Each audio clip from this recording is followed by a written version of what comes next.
பங்காளி பங்காளி எப்படி இருக்கிற?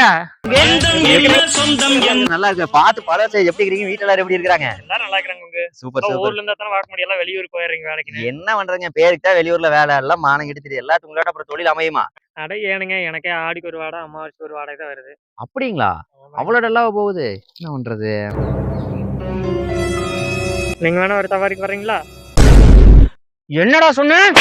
எனக்கு நானும் ஒரு சவாரிக்கு தானே உங்களை வரத்தனவங்க. சவாரிக்கா? அதுக்குன்னு என்ன சவாரி கூப்பிடுவியா? சவாரி கூப்பிடுவியா? உன்ன ஏப்பா எதுக்கு 2 பேரும் சண்டை கட்டிட்டு இருக்கிறீங்க? ஏனுங்க என்ன பேச தெரியுங்களா? நீங்களே கேளுங்க. ஏப்பா என்னப்பா சொன்ன நீ? வண்டிக்கு வாடகை இல்லைன்னு ஒரு சவாரி வரையானு கேட்டுங்க, அதுக்கு சண்டைக்கு வராங்க. ஏப்பா நீதான் போயிட்டு வர வேண்டியதானே? ஏங்க புரியாம பேசாதீங்க. முதல்ல என்ன வண்டி வச்சிருக்கான்னு கேளுங்க. அப்படி என்னப்பா வண்டி வச்சிருக்க நீ?